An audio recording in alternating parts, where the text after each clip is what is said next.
श्री शिवाय नमस्तुभ्यम। आप समस्त माताओं बहनों को सोमवती अमावस्या की हार्दिक शुभकामनाएं। आज आप सुनेंगे सोमवती अमावस्या की कथा और साथ ही जानेंगे पूजन सामग्री और पूजन विधि। वीडियो पसंद आए तो लाइक कीजिएगा और चैनल में भी नए हैं तो चैनल को सब्सक्राइब कीजिएगा, बेल आइकन प्रेस कीजिएगा और अपने फ्रेंड के साथ ये कथा को शेयर भी कीजिएगा। कमेंट में बताइएगा कि आप किस जगह से कथा को श्रवण कर रहे हैं। हिंदू धर्म में सोमवती अमावस्या का विशेष महत्व है। अमावस्या जो हर महीने में आती है और जिस महीने की अमावस्या सोमवार के दिन पड़ती है उसी दिन सोमवती अमावस्या के नाम से जाना जाता है। भाद्रपद मास की अमावस्या 2 सितंबर सोमवार के दिन पड़ रही है। इस दिन सोमवती अमावस्या है। इस दिन व्रत करने का महत्व हमारे प्राचीन ग्रंथों में दिया गया है। विवाहित स्त्री अपने पति की लंबी आयु के लिए इस दिन व्रत रखती हैं। यह पितृदोष के निवारण में भी सहायक है। इस दिन को गंगा स्नान का बड़ा ही महत्व है। जो मनुष्य गंगा स्नान नहीं जा सकते तो वे अपने घर के पानी में गंगा जल मिलाकर तीर्थों का आह्वान करते हुए स्नान करें। इस दिन स्नान दान का विशेष महत्व है। इस दिन मौन रहकर स्नान करने से सहस्त्र गोदान के समान पुण्य की प्राप्ति होती है। कुरुक्षेत्र के ब्रह्म सरोवर में स्नान करने से अक्षय फल की प्राप्ति होती है।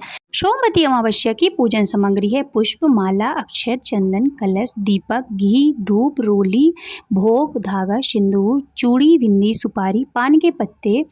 108 की संख्या में कोई भी वस्तु परिक्रमा आपको 108 बार करनी है। सोमवती अमावस्या के का व्रत विवाहित स्त्रियां अपने पति की लंबी आयु के लिए करती हैं। इसे अश्वत्थ पीपल की प्रदक्षिणा भी का व्रत भी कहते हैं। इस दिन प्रातःकाल उठकर नित्य कर्म तथा स्नान कर स्वच्छ वस्त्र पहने अब सभी पूजन सामग्रियों को लेकर पीपल के वृक्ष के पास जाएं। पीपल की जड़ में लक्ष्मी नारायण की स्थापना करके दूध जल अर्पित करें।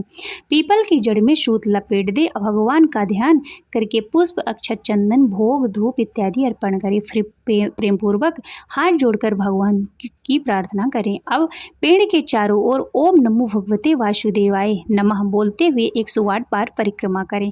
इसके बाद कथा सुने तथा सुनाएं। सामर्थ्यानुसार दान दे। ऐसा करने से भगवान पुत्र, पौत्र, धन, धान सभी से परिपूर्ण करते हैं और साथ ही पति की हर मनोकामना को पूर्ण करते हैं। अब सुनिए सोमवती अमावस्या की व्रत कथा।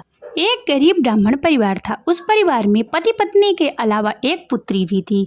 वह धीरे धीरे बड़ी होने लगी। उस पुत्री में समय और बढ़ती उम्र के साथ सभी स्त्रियोचित गुणों का विकार हो रहा था। वह लड़की सुंदर, संस्कारवान एवं गुणवान थी, किंतु गरीब होने के कारण उसका विवाह नहीं हो पा रहा था।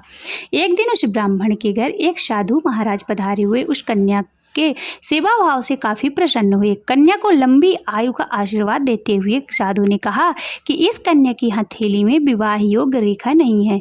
तब ब्राह्मण दंपत्ति ने साधु से उपाय पूछा कि कन्या ऐसा क्या करे कि उसके हाथ में विवाह योग बन जाए। साधु ने कुछ देर विचार करने के बाद अपनी अंतर्दृष्टि से ध्यान करके बताया कि कुछ दूरी पर एक गाँव में सोना नाम की धोबिन जाति की एक महिला अपने बेटे और बहू के साथ रहती है, जो बहुत ही विचार और संस्कार संपन्न तथा पति परायण है।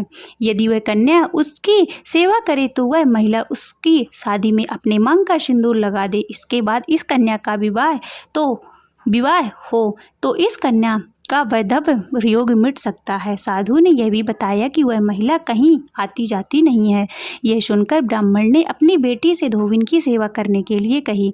अलग दिन कन्या प्रातःकाल ही उठकर सोना धोबिन के घर जाकर साफ सफाई और अन्य सारे काम करके अपने घर वापस आ जाती थी। एक दिन सोना धोबिन अपने सभी बहू से पूछती है कि तुम तो सुबह ही उठकर सारे काम कर लेती हो और पता ही नहीं चलता। बहू ने कहा, माँ जी, मैंने तो सोचा कि आप ही सुबह उठकर सारे काम खुद ही कर लेती हैं, मैं देर से उठती हूँ। इस पर दोनों सास बहू निगरानी करने लगी कि कौन है जो सुबह ही घर का सारा काम करके चला जाता है। कई दिनों बाद धोबिन ने देखा कि एक कन्या मुंह अंधेरे घर में आती और सारे काम करने के बाद चली जाती। जब वह जाने लगी तो सोना धोबिन उसके पैरों पर गिर पड़ी और पूछने लगी कि आप कौन हैं और आप इस तरह छुपकर मेरे घर की चाकरी क्यों करती हैं। तब कन्या ने साधु द्वारा कही गई सारी बात बताई। सोना धोबिन पति परायण थी, उसमें तेज था और वह तैयार हो गई। सोना धोबिन के पति थोड़ा अस्वस्थ थे। उसने अपनी बहू से अपने आने तक घर पर ही रहने को कहा। सोना धोबिन ने जैसे ही अपने मांग का सिंदूर उस कन्या की मांग में लगाया तो उसका पति मर गया। इस बात का पता चल गया। वह घर से निराजल ही चली थी। यह सोचकर कि रास्ते में कहीं पीपल का पेड़ मिलेगा तो उसे भांवरी देकर उसकी परिक्रमा करके ही जल ग्रहण करेगी।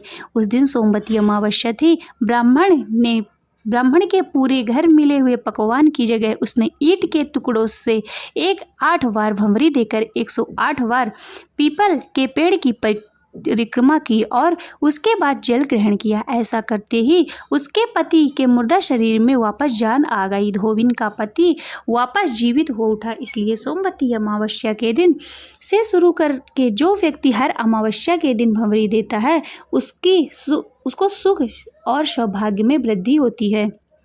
पीपल के पेड़ में सभी देवों का वास होता है। अतः जो व्यक्ति हर अमावस्या को ना कर सके तो वह सोमवार को पड़ने वाली अमावस्या के दिन 108 वस्तुओं की भंवरी देकर सोना धोबिन और गौरी गणेश का पूजन करता है, उसे अखंड सौभाग्य की प्राप्ति होती है। ऐसी प्रचलित परंपरा है कि पहली सोमवती अमावस्या के दिन धान, पान, हल्दी, सिंदूर और सुपारी की भंवरी दी जाती है। इसके बाद की सोमवती अमावस्या को अपने सामर्थ्य के हिसाब से फल, मिठाई, सुहाग सामग्री, खाने की सामग्री इत्यादि की भंवरी दी जाती है और फिर भंवरी पर चढ़ाया गया सामान किसी कुपात्र ब्राह्मण, ननद या भांजी को दिया जा सकता है।